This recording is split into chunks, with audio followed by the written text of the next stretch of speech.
Buenas noches, Magister Gladys Hidalgo. Somos el grupo número 8. Hoy vamos a exponer el panel de discusión de la asignatura de Psicopatología de la Educación con el tema Relevancia de un diagnóstico preciso en psicopatología infantil para abordar trastornos mentales en los niños.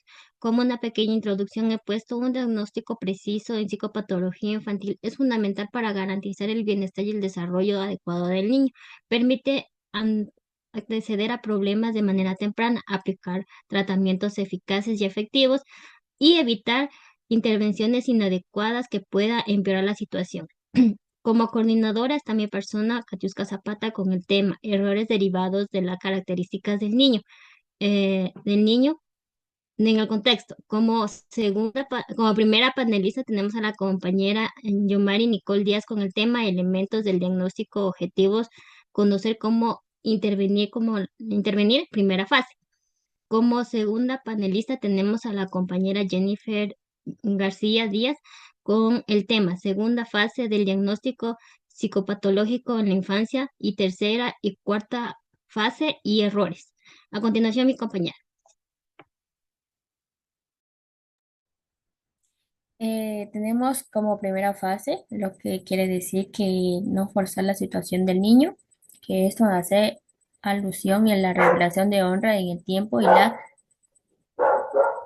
referencia de pequeño. Esto implica no ejercer presión, no insistir y no imponer una actividad, charla o interacción si el pequeño muestra desinterés y malestar de resistencia. En ayudar al niño de acuerdo con sus edades, capacidad de comprensión, lo que el niño pequeño puede entender y hacer es muy diferente a lo que puede hacer un niño mayor.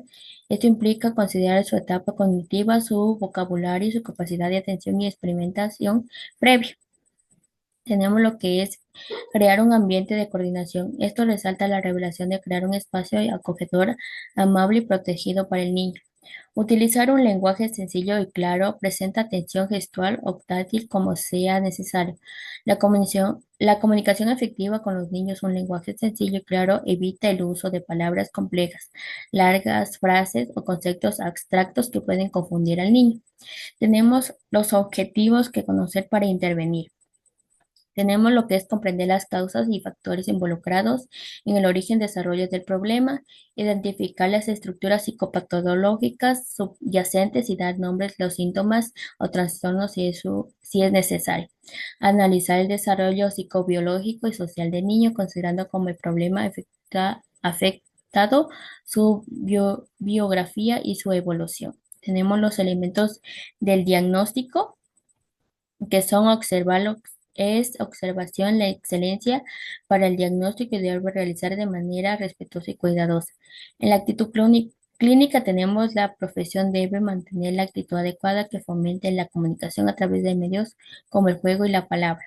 Tenemos el conocimiento técnico y científico. Los profesionales deben tener formación clínica y estar familiarizados con los criterios para afirmar o negar la existencia de trastornos. Y por último, tenemos el uso de intuición, inducción y inferencias. El diagnóstico comienza con la inducción y la inducción, seguida de otras funciones cognitivas como la capacidad analítica, sincrética, la memoria semántica, la interpretación de símbolos.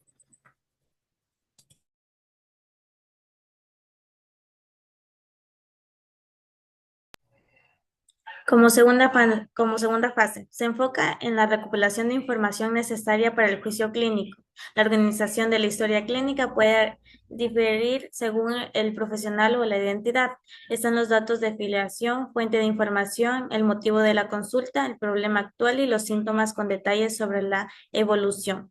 También encontramos los datos bibliográficos y de desarrollo como una historia prenatal, desarrollo psicomotor, lenguaje, adaptación, historia escolar y enfermedades previas.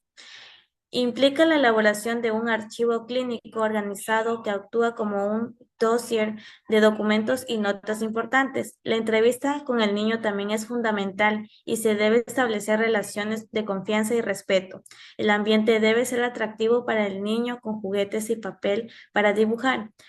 La familia es una fuente más importante en términos de relevancia y secuencia temporal. La entrevista con los padres debe ser completa y estructurada, involucrando a todos los miembros de la familia. El diagnóstico psicopatológico en infancia implica considerar varias dimensiones o vertientes. Encontramos la dimensión psicológica, que esta dimensión incluye aspectos comportamentales, experiencias emocionales, cognición y dinámica psíquica interna. La dimensión biológica puede involucrar un examen pediátrico general, neurológico. La dimensión pedagógica es el diagnóstico pedagógico que se enfoca en el rendimiento escolar, dificultades de aprendizaje y aspectos relacionados con la educación. La dimensión social, esta dimensión se recoge la información relacionada con el contexto de sociales.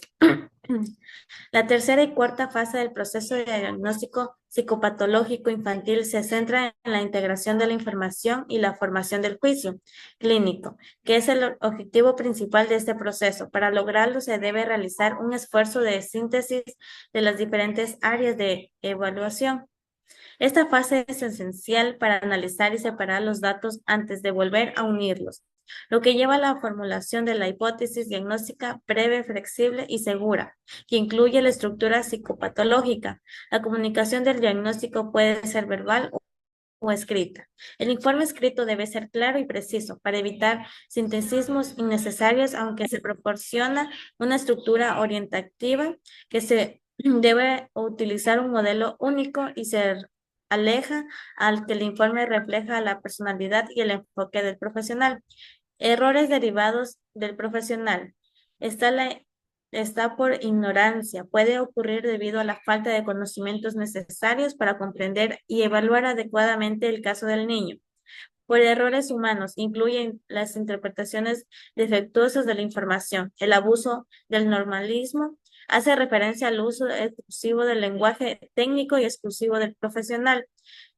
Enfrentar evaluaciones técnicas con una evaluación artística. Esto implica la falta del equilibrio entre los enfoques artísticos en la evaluación clínica. El abuso del etiquetado se refiere que las etiquetas diagnósticas pueden tener implicaciones negativas para el niño.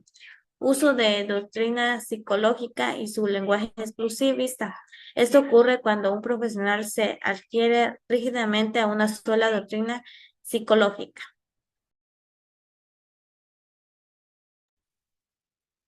Ya. La psicopatología de la educación se estudia como criterios característicos individuales del niño que pueden disponerlo o hacerlo más vulnerable a errores y dificultades en el proceso educativo. Cuando hablamos de errores derivados en las características del niño, nos referimos a problemas que surgen por factores personales, dando aquellos como los trastornos del desarrollo, dificultades en el lenguaje, motricidad, cognición social y afectación del aprendizaje, problemas emocionales o de conducta, ansiedad, depresión, baja tolerancia a la frustración, impulsividad y interferencia en la adaptación escolar, trastornos de atención y concentración como el TDAH que puede provocar bajo rendimiento y errores frustrantes. Estos errores no son culpa del niño, sino son fallas en la interacción entre sus características y las exigencias educativas o sociales del entorno. La psicopatología educativa busca precisamente identificar a temprano para proporcionar apoyo y adaptaciones adecuadas. Hablamos de errores derivados del contexto del niño en la psicopatología de la educación. Esto se refiere a problemas en el desarrollo del aprendizaje que no vienen tanto del propio niño, sino del entorno en el que viven y crecen. Algunos de estos factores claves son el contexto familiar, destrucción de la familia, conflictos, negligencia, sobreprotección, pueden generar inseguridad, baja autoestima o dificultades para la concentración en la escuela, estilos educativos inadecuados, muy autoritarios y muy permisivos afectan la irregularización emocional y el comportamiento escolar. En contextos socioeconómicos, creencias económicas que pueden limitar al acceso de estímulos culturales, materiales, escolares y de apoyos académicos inadecuados. estrés por problemas básicos, alimentos, vivienda, violencia, impacto del desarrollo emocional y cognitivo. En el contexto escolar, métodos de enseñanza poco adaptados a la diversidad de los alumnos, enseñanza rígida o poco inclusiva, falta de detección temprana en dificultades o respuestas inadecuadas del profesorado, clima escolar negativo, bullying, falta de apoyo entre compañeros y docentes. Si no se toma en cuenta estos factores, si se toma en cuenta estos factores, se puede demostrar estos errores y la interpretación de las dificultades del niño, contribuyendo así solo a su persona cuando en la realidad el contexto tenga mucho peso. Y como una conclusión, puesto a detectar y entender correctamente las dificultades permite intervenir de manera oportuna, aplicar tratamientos adecuados y construir un entorno de apoyo que favorezca el crecimiento emocional y social y académico del niño. Muchas gracias, Magista.